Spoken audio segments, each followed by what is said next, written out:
मतलब 6 लाख ही मिलेगा। एक लड़के को या लड़की को सिविल इंजीनियर को जब हायर करते हैं, आप क्या देखते हैं?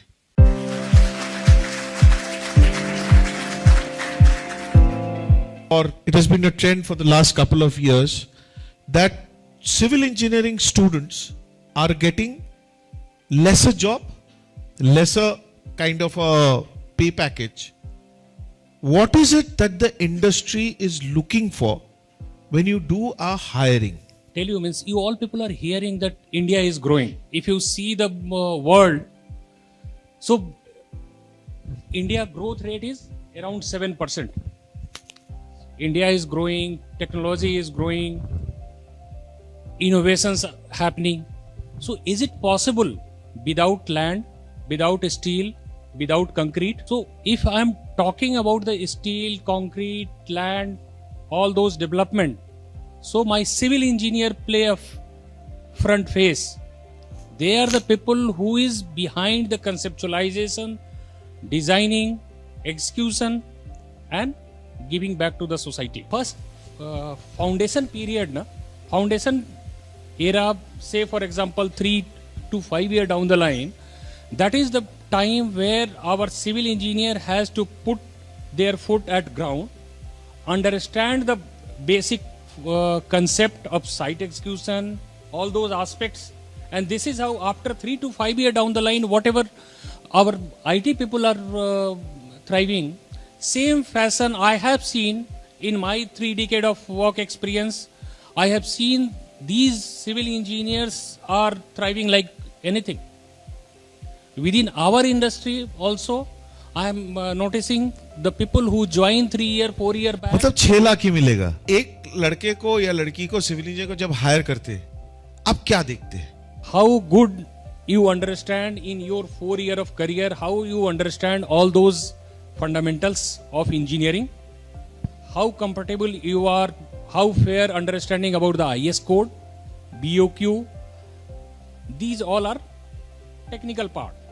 Second part is coming, how good you are building relationship, people management, because most of the engineers has to extract the work from the contractor and all those people, ground level. So those how positive attitude you have and converting your learning into execution part, and topmost how you are taking the ownership of the role. Academia से क्या expect करते हो कि इनको क्या पढ़ाया जाए ताकि they are ready? Means whatever industry is looking for.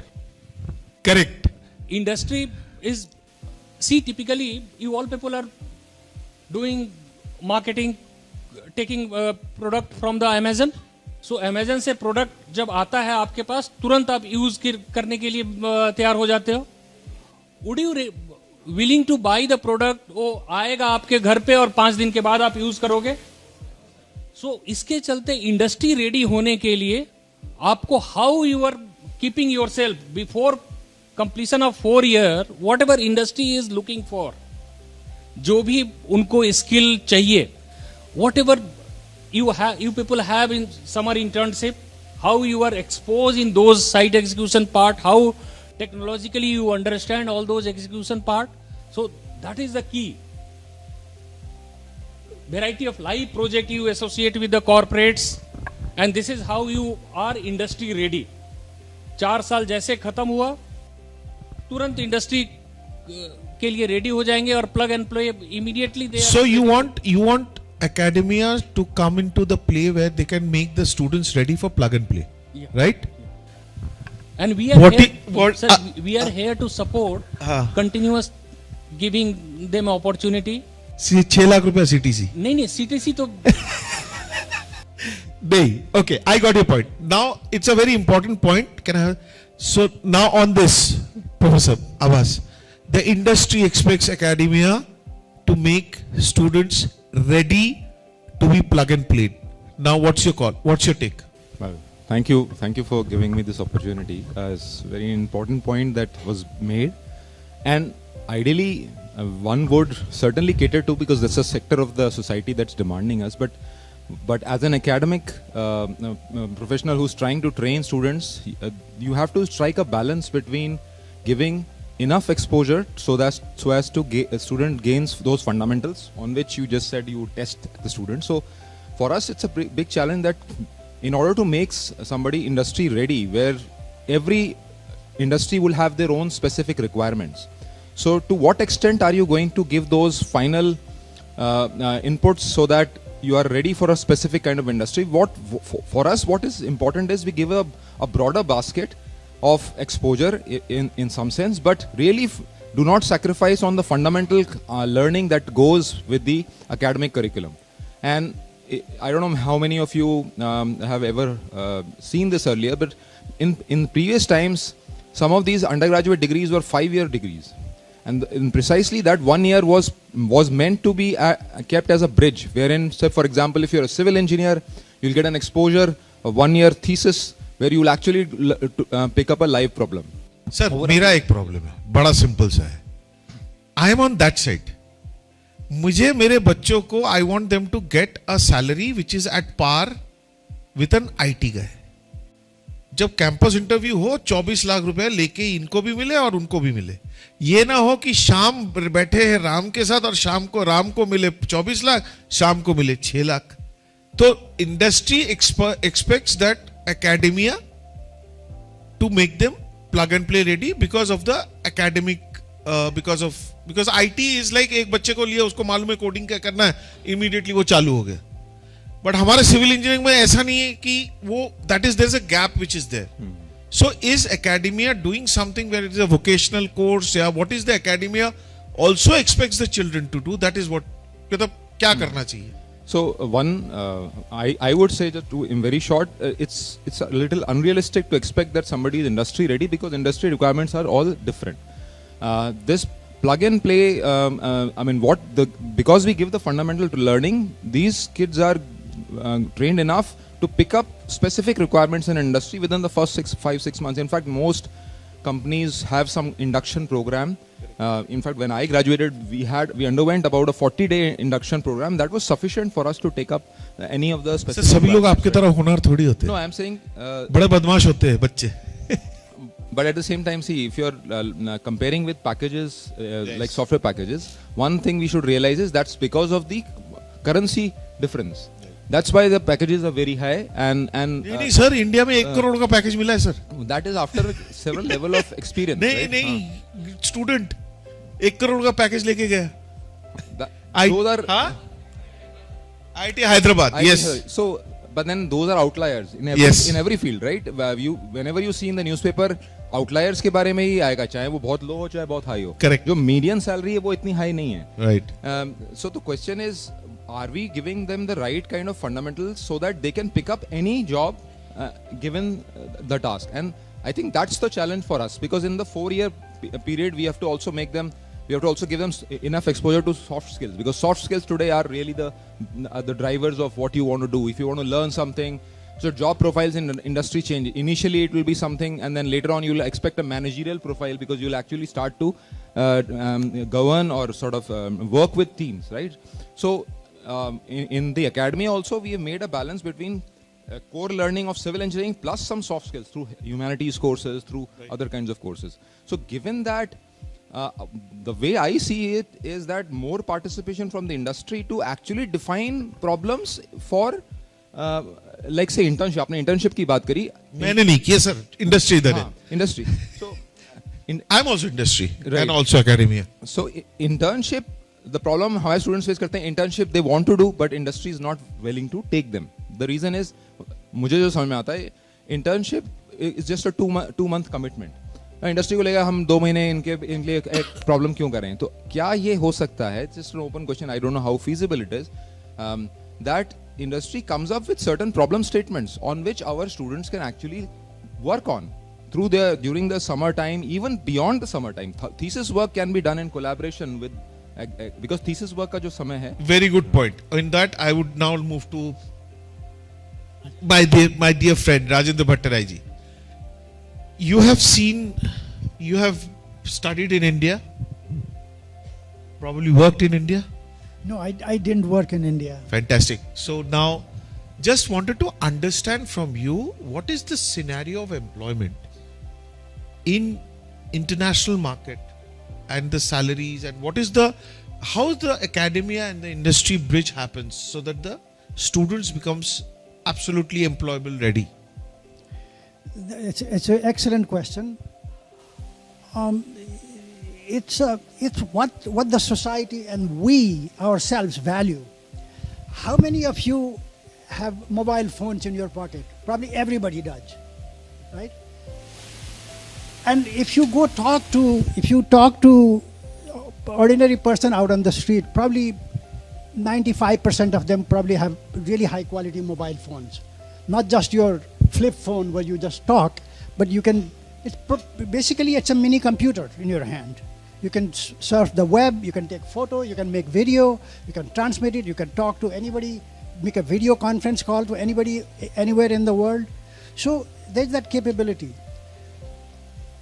You know, what has happened is in our entire history of human beings, we lived a perfectly fine life without that. But somehow we place a lot more importance on that. But what we cannot do without are a shelter, like a home, a place to walk, road, paths, or water, drinking water, or getting rid of your waste. Those are the most fundamental things.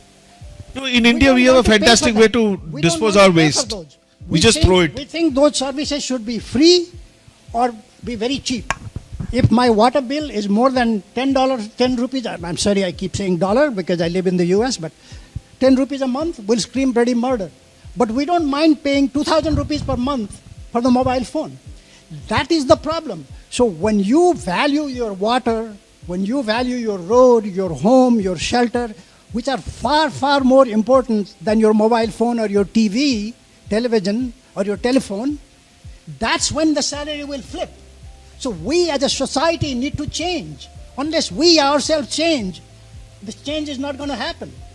Unless we pay for the water the same amount of money that we are paying for the less important, not, I would say, not critically important for your life, for living, the people make more money because somehow we have been fooled, we have been hoodwinked to get to these flashy, colorful gadgets. But what we need to look at is what is really, really important for our survival. So my for life question, itself. yeah, agree. What I wanted to ask you is that you heard from the industry, you heard from the academia. Yeah. I wanted to understand that how does academia and industry bridges the gap for civil engineer? Sir, मुझे ना ईटा चूना बालू cement छोड़ के कुछ समझ में नहीं आता है. No. So I wanted to understand because you have been exposed to the American market a lot. You have recruited yourself a lot. So how does this gap is bridged in US? Okay. How many of you are aspiring to go abroad? Oh my God, this is very important question, sir. They all want to go. Well, the academia, you cannot teach everything because there's so much to be taught Yes. in 4 years. I mean, I was in a 5-year undergraduate program. I mean, even that was not enough. Now there is a 4-year undergraduate program. So what you need to learn in the school, what the professors try to teach is how to learn, how to solve problems, and learn the fundamentals, because the fundamentals don't change. The formula of water is H2O, which is here, there, everywhere. You go to the moon or Jupiter, it's still H2O. That fact never changes. So, and then how do you clean it? How do you manipulate? So the basic stuff is important. And after that, the technology can be learned on the job, slowly. Okay, it's very quickly, if you know your fundamentals, as he himself emphasized. And one other thing, and you mentioned relationship. Relationships are absolutely important when you work in your personal life as well as your work life. Relationships are very, very important. So build relationship. And another critical item to build relationship is communication skills. Listen to the people, what they think. Be genuinely interested in them. Not just do a lip service, but generally be interested. If they have a problem, recognize their problem. They will never forget that.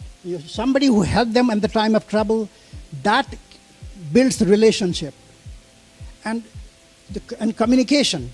We should be able to communicate our ideas because engineering is not a lonely sport. It's not a single person sport. It's a teamwork. We're not working for glory. We're working to try to solve society problem.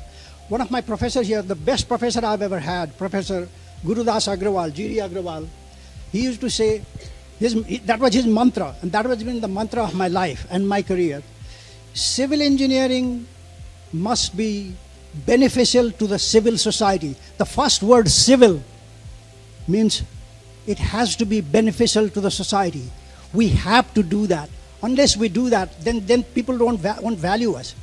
If you're only chasing money, you're not looking for society's good, the society will not be coming after you. They will ignore you. That is what is critical. And also to be able to communicate your ideas to your co-workers, to your juniors, to your seniors, to the public, because we are working for the public. Most of the civil projects are for the public benefit. So we have to be able to communicate not only to the public, but also to the policymakers, the politicians. So we have to all understand them, build relationship with them, understand them, and communicate with them. So you need to be able to write and speak and also show some leadership skills. You can learn leadership skills while you are in college. You can form a society. You can practice speaking among your friends. Your friends, they can listen to you, give a 5-minute talk on something. They will give you feedback among your friends. So there's no shame. That's how you learn. That's how I learned to speak. Okay? So that's what you need to do. And also form societies. Go to meetings like these, conferences. So you learn from the people who are there the best. How do they speak? How do they present their ideas? Those are the most important thing right now for you to learn. And that will serve you for your entire life, your entire career, that will help you. So technical solutions are easy. Trying to change people's thinking and their behavior. For example, we all know we need to use Sir, water. okay, now I'll cut into this and what is a typical journey of a fresh graduate civil engineering graduate who is hired, let's say by JSW, and what is typically the career path that goes? Very good question for budding engineers. We used to hire as a GET, graduate engineer training. During those training period, people are on, we expose them variety of works for a year, and after that they confirm as a, depending upon the institutions. Right. Say for example, if I am hiring from IIT Kanpur, so people can deputy manager. In next 2 years down the line, they become manager. Okay, and initial 2 to 3 years, typically site execution aspects as well as design part. So and every 2 years they have opportunity to get promoted in next level. Okay, so it all depend upon your performance and delivery, those result orientation. So I completely agree. Result orientation and delivery is very important. Children, please understand, dear my colleagues, fellow colleagues, understand one thing. No organization is a charitable organization. They are there to make profit. If you can contribute towards that, they are ready to share that thing. If you think you cannot contribute towards that, thank you so very much. That's exactly what it is. I completely agree with you that. And then how does they grow? So, I know Acharya ji is... See, in our organization, all are homegrown talent. People join as a GET and they reach up to the level of CEO and president and all. So within, people are in our organization who reach that pinnacle within 20 years also. People are there who reach that pinnacle in 25 years. So that's a very important number. 20-25 years. Don't expect, see, life and career is not Instagram reel. In 30 seconds you cannot achieve everything. Please give yourself, and my humble request to all the people who are sitting over here or looking for a career or a job or whatever it is, success is sweet when it is earned through a many number of years. जब वो instant success आता है ना, when you get that instant success like this, या तो आपने चोरी किया होगा या कुछ किया होगा, and then be very careful. Because anything which is got, when you get it like this, it goes away like that. And then you are in trouble, my friend. You got success, iPhone 17 Pro. Success goes away, Nokia 510. है ना? या जियो का 1500 रुपए का phone. I would like to add, Yeah. like, see the career. You all people have raised hand at the time of career. You all are looking for career. Yes. So career is marathon, not a sprint. Okay. So marathon is how much? 42 kilometer long. Okay. Sprint is typically 100 meter. So career, you all people in age group of 20. Okay. And nowadays with advancement of technology and all, medical science and all, our average life rose to almost 80s. So you are going to start a career in age of 2021, and that is going to be a stretch Absolutely. 60, 65 plus. So just imagine, this is how you have to plan your career in that fashion only. 30 to 40 year career. So see it as a marathon, not a typically instant noodles, no? That Maggi. typically push Okay, people sorry, in I'm mind not 2 supposed minute to take a noodles. brand name. Maggi नहीं है. 2 minute में Maggi ज्यादा खा लोगे तो क्या होगा? पेट दर्द. Right? Okay. So now, my question. You've understood the career graph is there. Is there a in academia, is there a orientation like this happens to the children when they come and join? That you, I'm not talking, let's not take IIT as an example. I have always seen that IIT children who pass out, they typically don't want to go on the field and work. They'll more get into research, innovations and all those things. But whoever goes to work and whatever it is going to there, my children over here, how many, they are all from colleges which is AICT colleges across the country. They are not, I think, I have got some people from IIT Roorkee. Yeah, IIT Madras, anyone? No, so I've got only 2 people out of 215 who is from IIT Roorkee. Rest of them are from general colleges. They do not have this kind of an exposure in terms of how IIT, and believe me boys, it's not that I'm trying to show you guys anything, but IIT has a brilliant culture. You are treated like an adult, you are treated like, you get so much of facilities, you are exposed to a lot of things. You guys probably are not exposed to that kind of things. Yes or no? Because I went to MGR University, I saw the people. So you're not. So what is it that the academia needs to do in order to make them understand and make them ready somewhat? I understand the academy is there who are supposed to give them knowledge for a certain skill set. Beyond that, it is not there. It's not the, this thing. So what is your advice to the academia that you think that academia should do? Very good question. As an academician, it's our primary responsibility to give you what is the current latest innovations and what kind of advancements are taking place in the field, right? So if you see different types of startups that have happened in the recent years, they are all not from only IIT graduates. A lot of other colleges. Oh sir, yes. I have got hackathon ideas which is brilliant. And my own experience when I went for higher learning, I could see students who were from non-IIT backgrounds fairly motivated to learn. So one point that was already made is, this is a time to really spend on learning. Whatever way you can spend, you can actually invest. नहीं होता ना sir. पहली बार माँ बाप college में hall में आया हूँ. Like yes, I can wear. I'm not wearing a uniform. Children are like, the freedom we have got. होता है ना? I can do whatever I want to. कर लो दुनिया मुट्ठी में. होता है ना? Because parents are not going to come and say, we are adults, we are 18. What is it that? Because this is the time they are like clay. Correct. So They have come to you. So what is it that you have advice for the academia? So that's what I mean. If if you expose them to different scenarios that are there in, say for example, in industry, even the big other part that you have not at all seen so far is research. How people come up with new ideas. I mean, recently a point was made that do you understand what is really the need of the society? Currently, what are the problems that are plaguing us? Most of you have some idea about it.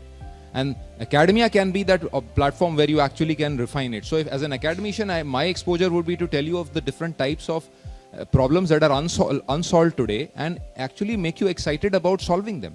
Once YouTube is good. YouTube is a great learning platform. Depends like how not to watch movies, but that's the question. That's the question about maturity. Like today, the current generation is, I see the statistic, 6 hours on an average on your smartphone.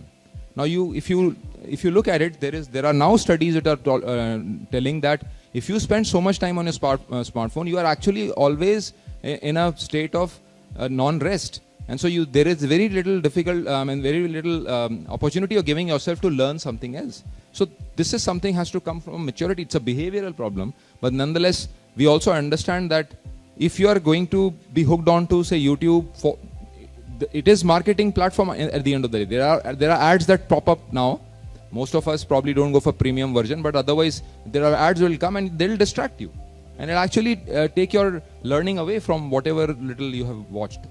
Why not books? I mean, people have forgotten about books. I mean, I'm sure most places there are nice books that are available.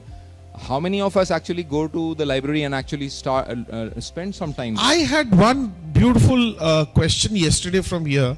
One of the participants said, can we go to the library here and can we read? I was impressed. That is one platform, but whatever, if this generation really makes a good use of the technology, the value of soft skills is undergraduate or postgraduate is also development of your ability to decide what is good for you and what is not good for you. It's not just civil engineering or particular subject learning that is important. I think in the end, in the industry, when they are also valuing you, they also are looking at somebody who's mature enough, who's able to take decisions. Am I correct? So those are the things that also make you industry ready. And I think as an academician, we can simply expose them to these kind of situations. This is our responsibility. So as a professor, if I'm actually teaching you a class, I should not be set in 1980s or 1990s because that's what's given in the book. Yeah. There are papers, there are publications that are coming out. I must be reading them and I'm actually exposing the students to them. Maybe I give them a problem, which is very real current problem where they can actually work and go further. I saw a lot of hands going up. So he's saying that, they want to go abroad. Okay. A plumber internationally earns probably more than a assistant professor. Probably yes. Or no? Okay, you have your doubt. Now, there is a very big sense of pride and respect for labor internationally. Yes. वहां पे ऐसा नहीं है कि ये रामो इधर आ नलका ठीक कर. So, what is your advice to the children? They are going to go out on the field on these two topics on how to develop the respect for pride of the civil engineering and respecting labor. Absolutely. Excellent question. We must respect any kind of a useful, productive activity, no matter how humble the activity is. Somehow we think I'm quoting a brilliant man, forget his name, but basically what he was saying was we should respect all these productive, good activities, no matter how humble it is. Like you mentioned plumber, he actually uses the plumber example. But somehow in the society we think a philosopher should be considered higher than a plumber because philosophy is a higher exalted activity. And if we do that, and if we say, well, even a bad philosopher is better than a good plumber, then we are doomed.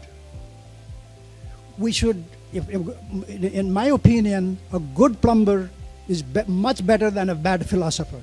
If we do otherwise, if we put the bad philosopher above a good plumber, then neither our philosophy nor our pipes will hold water. Okay? So you should never try to judge somebody by their profession, but judge them by the quality of their work. And show respect to everybody who does any productive work. Any work does not mean that you should go and rob and plunder a thief. That's also work, but we should not be providing respect to them. Productive, good work for the society, that should be respected. Does not matter. If a sweeper is sweeping, if a painter is painting and cleaning the house very well, that person should be respected and not treated like animal. Okay? We should give them the respect that they deserve. Unless and until we do that, our society will not improve. We should value labor. We should value good work. And just because somebody is a professor, but a lousy professor, does not mean that person deserves a respect. But if there is a good plumber, a good sweeper, that person, because he is excellent, he or she is excellent at their job, they deserve a lot more respect. Okay? Does that make sense? Thank you. Yesterday we had a very interesting conversation with Priyaranjan ji. So how does the requirement of industry looks like for the next couple of years for civil engineers? How does it look? How and what is the look? Because he was talking about a huge expansion plan for JSW. See, year on year, if you see the recently budget announced, you know how much infrastructure outlay for Government of India? 2.12 lakh crore. That is on highest, and it is keep increasing year on year. So this is how government is putting so much thrust on infrastructure development. N number of metro corridor, high speed metro corridor, road, bridge, all are coming up. So future or industry, the way industry is growing, if I say that our steel plant, JSW Steel, we have commitment for investment of almost 2 lakh crore in next 6 years down the line. So N number of industries are coming. So huge opportunity for civil engineers across the industry, across the government infrastructure development initiative. So I see it is huge opportunity for civil engineer. Without them, we cannot, the way our Prime Minister is keep talking about the Viksit Bharat. If we are talking about Viksit Bharat, so see the by 2047 we are going to be developed country. So just imagine how today we are 4 trillion economy, going to be 30 trillion economy by that point of time. So huge infrastructure development, huge industry development. So these things we cannot imagine without the civil engineers. No one can think of without the civil engineers such type of mammoth development part. Correct. So if I am talking that India is developing, means how we can think without the civil engineers. So this is whatever good for India, what if you are talking, so this is directly correlated with the civil engineers. So huge, humongous opportunity for civil engineers. And keep in mind, doctor impacting only one patient, whereas you civil engineer impacting one civil engineer Yes. can impact huge. One bad doctor can kill one person, one bad engineer can kill many persons. Many. So please understand your value. Once you understand how it is, sir already said, the public impact, public infrastructure we are building. You civil engineer are going to build up the public infrastructure. How it is going to impact? One design fault can impact how much? Yes. So keep developing those aspects, understand the fundamentals, and this is how future is yours. So we are running out of time. So quickly, I will go from each one of you. Your advice to them. Quickly. So my first advice is start loving your profession. What I find is people, they get civil engineering, they were aiming for computer science and they got civil engineering, and then they grudge this choice all their life. And they basically give away the learning opportunities that this profession is bringing. So very nicely put, civil engineering is different fields. It has several sub-disciplines. You're aware of and has grown tremendously.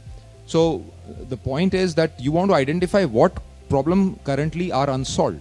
Are you geared towards that? Are your skill sets towards solving those kind of problems? You are now seeing a lot of this AI boom, and it's good to actually be exposed to it, but also realize that there is, I was talking to an alum, that in future there will be a lot of opportunity will come for construction of data centers to house these servers which are actually going to support AI. Who's going to build such centers which are energy efficient, which are sustainable, using materials which are actually not going to cause secondary pollution? It'll be the civil engineers, because you will have skill sets of these 7 sub-disciplines. Semiconductor factory, Tata Projects. Yes, Tata Projects. They had come and spoken. It's a brilliant. Yeah. And this is something that I would like the industry to also think of. If we compare what's happening in the US, the pay packages, it's easy to compare the numbers, but also we have to realize that a lot of investment in research has been made by the industry in that country, which has actually filtered down in academia, and students have actually started picking up. So my question to solving this problem is, how much of our Indian industry is actually investing in research and engaging academia in that way? If you engage academia, there will be problem statements where students can work on, they can work on live problems, and then you'll find people are ready for your. Right now what we are doing is we are importing technologies and we are saying, oh, can you start from day one? I think that's not the purpose of actually academia here. We are not actually utilizing the immense potential that these people have. And I think that's something to think about. So your quick advice. Quick. Surely. The last 120 years was the age for electronics. You know, they discovered electrons in the late 1890s. So the last 120 plus years defined the electrons. Everything got miniaturized. Electrical system became electronic systems. Electronic systems got miniaturized. You got microchips, microfiche, microfilm, mini computer, microcomputer, mini skirt, micro skirt. So all those, but now we've gone into nanoscale, nanotechnology. And then quantum computing. You cannot go, now there is a quantum limit. We cannot go smaller than that. But now we have to solve the big problems.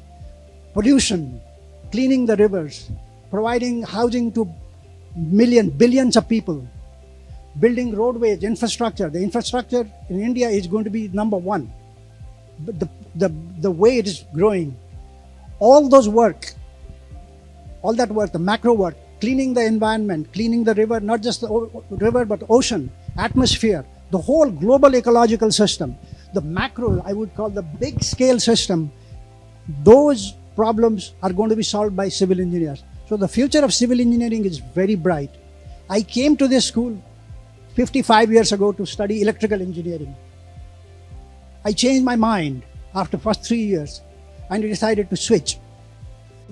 IIT Kanpur was number 1 in electrical engineering, and it would be impossible to get a seat here. So the dean asked me, are you sure? Are you in the right mind? It's somebody forcing you to do this. Leave this so that because there are like 25 other people waiting to get your seat. Once I sign this piece of paper, you cannot come back to electrical engineering. I said, no, sir. I want to be in civil engineering, and I'm so happy I stayed in civil engineering. It's given me a wonderful, very rich, rewarding career. I may not be financially rich. I may not have $1 billion in my pocket, but I'm very happy. I sleep very well at night.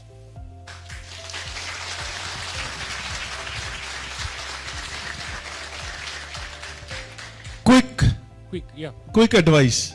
Quick advice, 5C. Critical thinking, creativity, and critical problem solving. Fourth is collaboration and communication. So try to focus on these 5 C's, and this is how you are going to thrive in corporate world. Lovely. With these words, I think I thank all the panelists over here for your valuable time, and we close and we thank you. Thank you so much. Thank you very much.